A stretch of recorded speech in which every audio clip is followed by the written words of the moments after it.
පයිතගරස්ගේ යුගයේ සිට බුදුදහම ලංකාවට ආපු වෙලාව වෙනකන් ලස්සන කනෙක්ෂන්ස් ටිකක් තියෙනවා අපි හැමෝම දැනගෙන ඉන්න ඕන කියලා මම හිතනවා. ඉතින් අපි ඒ ගැන අද කතා කරමු. ක්‍රිස්තු පූර්ව 5-6 වගේ සියවස්වල ඒ කියන්නේ බුදුහාමුදුරුවෝ ඒ වගේම මහාවීර වගේ දාර්ශනිකයෝ ආගමික නායකයෝ ඉන්දියාවේ හිටියා. කොන්ෆියුසියස් තුමා චීනේ හිටියා. ඊට අමතරව පයිතගරස් සොක්‍රටිස් හෙරඩෝටස් වගේ කට්ටිය ග්‍රීසියේ හිටියා. රයිට්. ඉතින් පයිතගරස් ගෙන් පස්සේ සොක්‍රටිස් එනවා. පයිතගරස්ගේ දර්ශනය සොක්‍රටිස්ට බලපෑවා. එතන ඉඳන් අපි යන් ඉන්දියාවට සහ ලංකාවට සොක්‍රටිස්ගේ ගෝලයෙක් තමයි ප්ලේටෝ කියන්නේ. සොක්‍රටිස් මෙලෝ දෙයක් ලිව්වේ නැහැ. එයා හිතුවා හැමදේම සාකච්ඡා කරලා මිනිස්සු අතර කතා වෙන එක තමයි හොඳ. ලියන එක තේරුමක් නැහැ. ඒක මිනිස් බුද්ධියට හොඳ දෙයක් කරන්නේ නැහැ කියලා.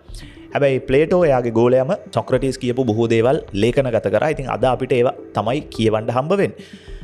ඉතින් ප්ලේටෝගේ ගෝලයෙක් තමයි ඇරිස්ටෝටල් කියන්නේ. ඇරිස්ටෝටල් තමයි ලයිසියම් එක පටන් ගන්න. ඔයගොල්ලෝ දන්නවා ලංකාවෙත් ලයිසියම් ඉස්කෝලේ තියෙනවා. ඉතින් ඒකට නම එන්න ඉන්ස්පයර් වෙන්න ඇත්තෙත් අර ඇරිස්ටෝටල්ගේ ඉස්කෝලේ වෙච්ච ඒකට ඉස්කෝලයක් කියන්න බෑ. ඉතින් ඒ ලයිසියම් එක වෙන්න ඕනේ. රයිට්. ඒ වගේම ඇරිස්ටෝටල්ව හය කරනවා. එහෙම නැත්නම් ඇරිස්ටෝටල්ව තමන්ගේ පුතාගේ ගුරුවරයා හැටියට එක්තරා රජෙක් පත් කරගන්නවා. ඉතින් මේ රජාගේ පුතා තමයි මහා ඇලෙක්සැන්ඩර්.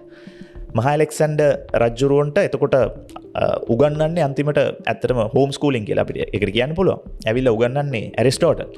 ඒ උගන්වපු දේවල් එයාගේ ජීවිතේ ෂේප් අප් කරන්න. එහෙම නැත්නම් ජීවිතේ හැඩගස්වන්න ඇරිස්ටෝටල් උදව් වෙනවා. එතකොට මහා ඇලෙක්සැන්ඩර්ට. ඉතින් මහා ඇලෙක්සැන්ඩර් ඊට පස්සේ පටන් ගන්නවා ලෝක සංචාරය. ලෝකය ආක්‍රමණය කරමින් පෙරදිගට එනවා යුරෝපේ පැත්තේ ඉඳන්. ඒ පෙරදිගට එනකොට අවුරුදු 15ක් 20ක් විතර එයාගේ හේවායොත් එක්ක යුද්ධ කර තමයි එයා ලංකාව පැත්තට ඉන්දියාව පැත්තට එන්නේ.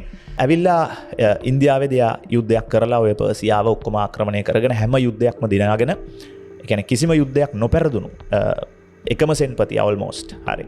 ඉතින් ඒ හැම එකම දිනාගෙන එයා එනවා අතීත ලෝකේ ජයගෙන ඉන්දියාවට. ඉන්දියාවේදී එයාගේ සෙනවියොන්ට සහ සොල්දාදුවන්ට හරිම මහන්සි. ඉතින් ඒගොල්ලෝ ආපහු තීරණය කරනවා අපි ආපහු ගම් රටවල් බලා යන්න ඕනේ කියලා. හැබැයි අල්ලගත්ත ප්‍රදේශ ටිකට අදාළව පාලකයෝ පත් කරන්න ඕනේ. ඉතින් ඔහොම යනකොට කොහොම හරි අවුරුදු 32 දී 33 දී විතර ඇලෙක්සැන්ඩර් මැරෙනවා. අසනීප වෙලා. හැබැයි ඉන්දියාව අරාජික වෙන්න දෙන්න බෑනේ. අද තියෙන ඉන්දියාව, පාකිස්තානය, ඇෆ්ගනිස්තානය ඔය වගේ රටවල් වලට ඊට පස්සේ ග්‍රීසියේ වෙනත් පාලකයෝ පත් වෙනවා.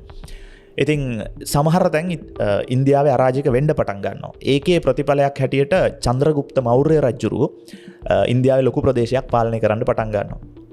චන්ද්‍රගුප්ත මෞර්ය රජුරුවන්ගේ මුණුපුරා තමයි අශෝක අධිරාජ්‍යය. රයිට්. ඉතින් අශෝක අධිරාජ්‍යය තවත් ඊට වඩා තමන්ගේ ප්‍රදේශය විශාල කරගනිමින් මිනිස්සු මරමින් ලේ හලමින් ඉන්දියාව ලොකු අධිරාජ්‍යයක් ආක්‍රමණය කරලා එයා අධිරාජ්‍යයක් බවට පත් කරනවා. පස්සේ මෙයාට මේ ගැන කලකිරීමක් ඇති වෙලා තමයි එයා බුද්ධාගම වැළඳගන්නේ. ඊට පස්සේ අපි චණ්ඩාශෝක හැටියට හඳුන්වපු අශෝක අධිරාජ්‍යය ධර්මාශෝක බවට පත් වෙනවා. ඒ අතරේ එයා තීරණය කරනවා ලංකාවටත් බුද්ධාගම හඳුන්වා දෙන්න. ඒ කාලේ ලංකාවේ දේවානම් පියතිස්ස රජුරෝ ඉන්නවා.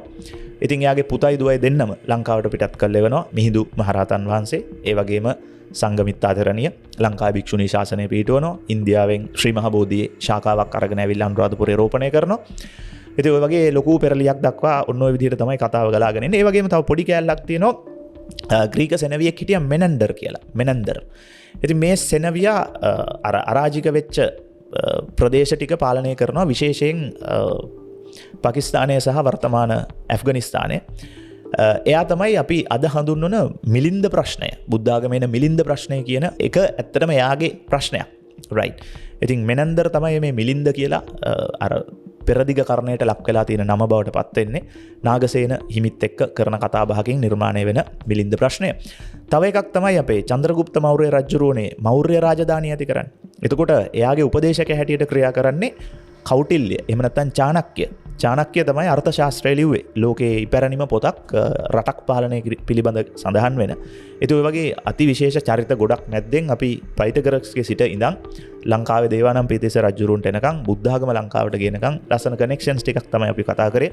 සමහර ඒවා හරිම ලස්සන කනෙක්ෂන්ස්, සමහර ඒවා ලූස් කනෙක්ෂන්ස්. හැබැයි ඉතින් කතාව ලස්සනට ගලාගෙන එන කතාවක්. මේක මම හිතනවා හැමෝම දැනගෙන ඉන්න එක හොඳයි කියලා. ඉතින් අලුත් වීඩියෝ එකකින් හම්බ වෙමු. ජය වේවා.